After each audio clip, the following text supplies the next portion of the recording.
A long time ago, in a quiet village called Umuoma, where the red earth was soft beneath bare feet, and the mango trees bent low as if they were listening to people's secrets, there lived a little girl named Enma. Umuoma was not the biggest village in the land, but anyone who entered it could feel that it was special. In the morning, smoke rose from cooking fires like thin white ribbons. Women swept their compounds with palm brooms. Men carried baskets to the farms. Children chased goats between the mud houses, laughing so loudly that even the birds in the iroko tree seemed to laugh with them.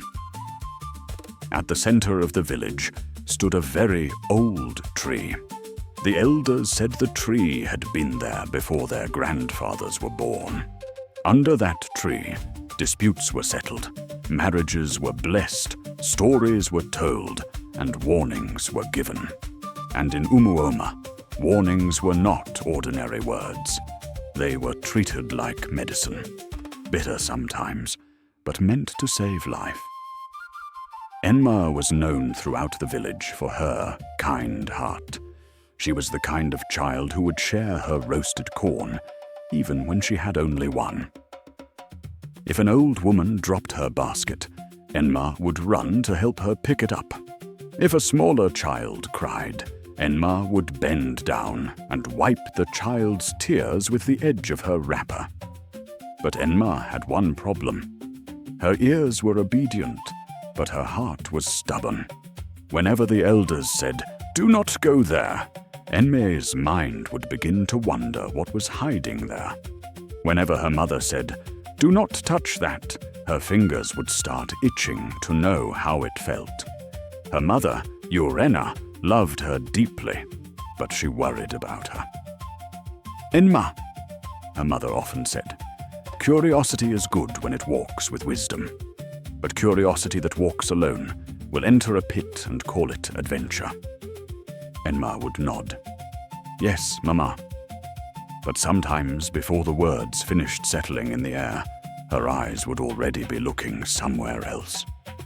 One evening, when the sky was turning orange and the village goats were being led back home, the elders called all the children to the village square. They sat beneath the old iroko tree, their faces serious. Even the children who usually whispered and giggled became quiet. The oldest elder, Eze Mamaduka, leaned on his carved walking stick and spoke slowly. "Children of Umuoma, listen well. The stream behind the farms is the last safe place for young feet. Beyond that stream is the old forest. Do not follow voices into it. Do not follow lights into it.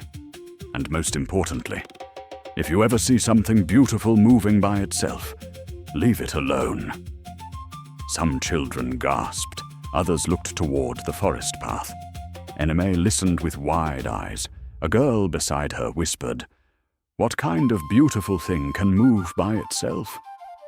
The elder heard her and sighed. "That is how the forest catches those who think every mystery is a toy."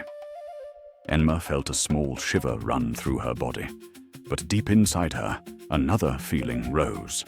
Not fear, wonder. The next afternoon, Enma went to fetch water from the stream. The sun was still bright, and the water moved gently over smooth stones. She filled her clay pot and was about to lift it when something unusual caught her eye. A small painted calabash was floating on the water, but it was not floating downstream like leaves and broken twigs. It was moving upstream. Enma froze. The calabash was beautiful. It had tiny golden markings around it, shaped like little suns, moons, and eyes. As it turned slowly in the water, it gave off a soft glow, as if sunlight had been trapped inside it. Enma looked around. Nobody was there. The birds had gone quiet. Then she heard it, not loudly, not clearly, but softly, like someone speaking through a dream. "Enma!" Her heart jumped. She stepped back.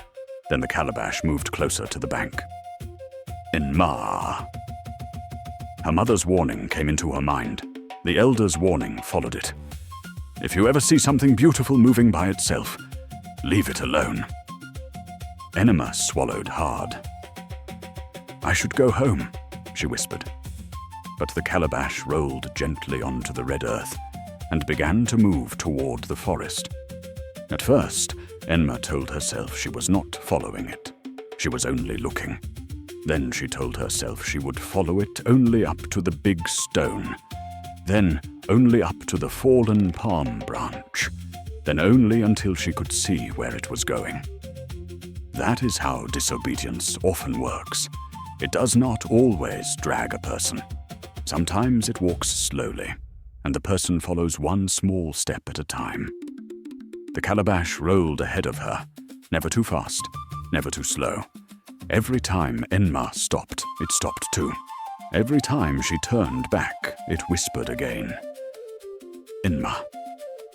By then the sun had begun to fall.